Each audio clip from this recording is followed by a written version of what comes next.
한국 사회에서 젊은 남녀는 단절되어 있다. 현대 비즈니스에서는 최근 한국의 1인당 GDP가 일본을 앞질 것으로 예상되는 가운데 한국의 또 다른 사회 문제에 대한 기사가 올라왔습니다. 한국여성정책연구원이 실시한 최근 조사 결과 20대 이하의 많은 남성들이 여성에 대한 차별 조치가 불필요하다고 응답한 반면 30에서 60대 남성들은 여성에 대한 차별 개선이 필요하다고 답한 것으로 알려졌습니다. 지난 몇 년 동안 한국에서 페미니스트 운동이 번성했고 여성들이 적극적인 역할을 하고 있다는 것에는 의심의 여지가 없다고 평가했습니다. 남성 중심의 사회를 개선한 것은 좋은 일이지만 연령대에 따라 남성들이 바라보는 여성의 차별에 대한 인식이 크다는 것은 새로운 문제로 대두되고 있으며 최악의 경우 국가를 분열시킬 수 있는 큰 문제로 이어질 수 있으므로 간과할 수 없다고 전하고 있습니다. 이처럼 같은 남성들 사이에서도 차별에 대한 인식 수준이 다른 이유에 대해 설명하는 기사를 소개합니다. 10대와 20대 남성은 지난 몇 년간 생겨난 페미니즘 운동에 직접적인 영향을 받은 세대인 반면 30에서 50대 남성은 남성으로서의 혜택을 실제로 경험했기 때문에 페미니스트의 주장을 긍정적으로 보는 경향이 있습니다.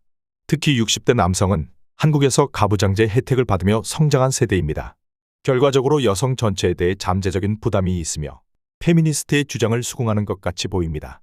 그리고 한국 남성들은 각자의 경험, 사회적인 분위기, 현실적으로 직면한 다양한 문제들로 인해 여성 차별에 대한 태도가 세대별로 차이가 크다는 것을 알 수 있습니다.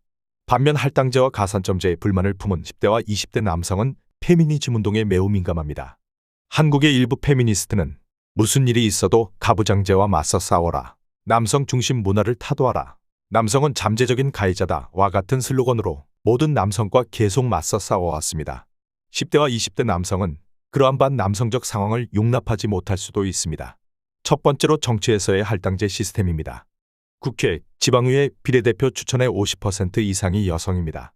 그리고 공직선거법에는 후보자 명부의 홀수에는 여성을 추천하도록 되어 있습니다. 즉, 당선 가능성이 높은 첫 번째 후보자는 여성이 되며 3번, 5번, 7번과 같은 순서로 여성을 추천하게 됩니다. 지난번 치러진 지방선거 당선자 현황을 보면 광역의회 비례대표 당선자 중 여성 비율이 62.4%, 기초의회 비례대표 당선자 중 여성 비율은 90.2%였습니다. 20대 남성 사이에서는 여성이라는 이유만으로 당선 가능성이 높은 첫 번째로 무조건 여성을 추천하는 것을 불공정하다는 인식을 가지기 쉽습니다. 두 번째로 대학에서 함께 경쟁해야 할 처지에 있는 20대 남성들에게도 규탄의 대상이기도 합니다. 예를 들어 약학과 모집 정원을 여대에 할당했었는데 남자 대학생으로부터 역차별이라고 비난을 받고 있습니다. 여성은 남성보다 점수가 낮아도 약대에 합격할 수 있게 되는 셈입니다. 2023년 기준 서울 지역 약대 정원은 698명으로 이 가운데 여대 비중이 45.8%에 달합니다.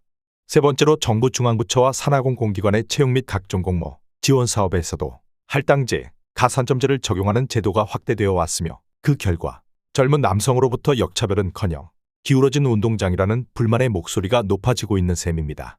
또한 상장기업의 이사회에 최소 1명 이상의 여성을 두는 여성인사 할당제가 도입되어 시행 중이지만 이미 기성세대가 된 남성들과 20대 남성이 생각하는 여성차별에 대한 인식은 차이가 날 수밖에 없습니다. 따라서 가장 객관적인 데이터는 UN 개발계획이 발표한 한국의 성평등 현황입니다. 2015년부터 2020년까지 한국은 아시아 1위, 세계 10위였고 2021년에는 세계 11위로 아시아 최고 수준의 성평등을 달성했습니다. 다른 통계 자료에서도 한국 여성의 사회 진출이 탄력을 받고 있음을 보여줍니다. 2017년 행정부 공무원 인사 통계에 따르면 여성 공무원의 비율은 정부 설립 이후 처음으로 전체의 50%를 초과했습니다. 한국 교육계에서는 유치원 입학 전 여교사 비율이 99%, 초등학교는 77.5%, 중학교는 70.8%입니다. 한국 남자 학생의 60% 이상이 유치원부터 고등학교까지 남자 담임 선생님을 만나지 못하고 있습니다. 한국에서는 간호사의 95%와 약사의 65%가 여성이며 법조계는 판사가 31.4%, 검사 32%, 변호사 27.8%로 점차 상승세를 보이고 있습니다. 여성에 대한 차별이 개선된 것은 좋은 일이지만 이로 인해 발생한 새로운 사회 분열 문제는 개선이 필요하다 전합니다. 시청해 주셔서 감사합니다.